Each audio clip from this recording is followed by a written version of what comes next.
Pletenie rukami nebolo jednoduchšie. Začíname, na začiatku si nechaj pretrčať nejakých 40 až 50 cm kúsok, ten si pekne potom odlož na pravú stranu, urob prvú slučku, taký vlastne uzlík, od ktorého ideme robiť teraz 9 očiek. Kto pozná v háčkovaní, tak to je veľmi podobné. Následovne to robím prstami, palec, ukazovok a prostredník úplne stačí, nech sú tie očka nie sú zbytočne veľké.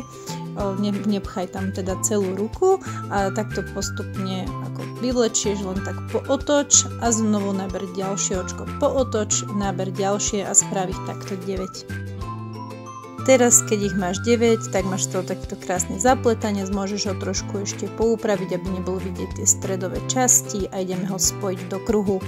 Teraz vlastne si znovu naber na prsty a do prvej slučky alebo do prvého očka takto povytiahni a vytvor prvé očko.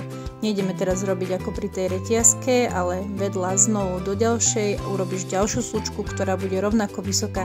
Snaž sa to takto spraviť po celom obvode a dokopy ich bude 10, tak sleduj, do ktorého som dávala tú 10, aby ti to vydalo, ale v princípe môžeš urobiť 8, 9, 10, je to na tebe, podľa toho, aký chceš mať veľký ten vankúš.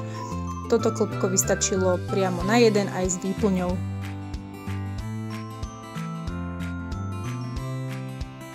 Ja som ich teda vytvorila 10 a teraz ideme pokračovať ďalší rad úplne rovnako. Pozri si, kde si skončila a hneď do vedľajšieho znovu takto naber, povytiahni, vždy teda snaž sa narovnako, v rovnakej výške a opäť dookola celého vlastne vytvor tieto slučky. Ešte tento druhý rad vlastne spravíme takto placato a potom si to budeme už otáčať, aby sme vytvorili už trošku tú loptičku. Tak po skončení druhého radu týchto očiek si to takto vlastne prelož, aby si už začala vytvárať tú guličku, loptičku, ktorá bude vlastne vyzerať ako ten vankúšik a znovu pokračuješ rovnakým spôsobom, len kvôli tomu to takto vlastne potom robíme, aby sme čo najbližšie dostali vedľa seba tieto slučky, tieto korbačiky, aby neboli medzi nimi veľké medzery, takže preto sa to snaž vždy takto upravovať. Spravili sme takto 3 rady a ešte ich sprav ďalšie 2, aby si mala dokopy 5.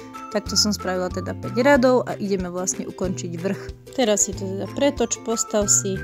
No a pokiaľ máš výplň, môžeš použiť tu a zvyšný špagátik alebo túto priadzu si môžeš použiť na iný menší projekt, alebo ja som to teda využila a takýmto následovným spôsobom som teda spájal vrch, znútra do vonka som prevliekala ten prebytočný špagát, stačí ti opäť nejakých 50 cm, ktoré vlastne takto prevliekáš, takže buď ich odstrihni a vyplň si to nejakým vankúšom, výplňou inou, alebo to použij tak ako ja. Blížime sa do finále, prebytočnú priadzu si takto poskobávaj, pekne pozaťahuj, pretože toto bude predná časť nášho vankúša a ukážeme si ešte, ako spravíme ten spodok. Bude to v podstate rovnakým princípom, len si to teraz pretoč.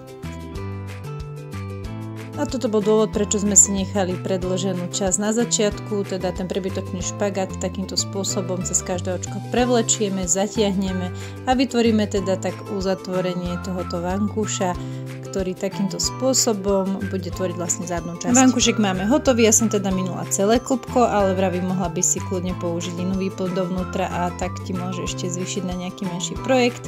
A teraz mi daj vedieť v komentári, ktorý sa ti páči viac, ten fialový alebo ten bežový.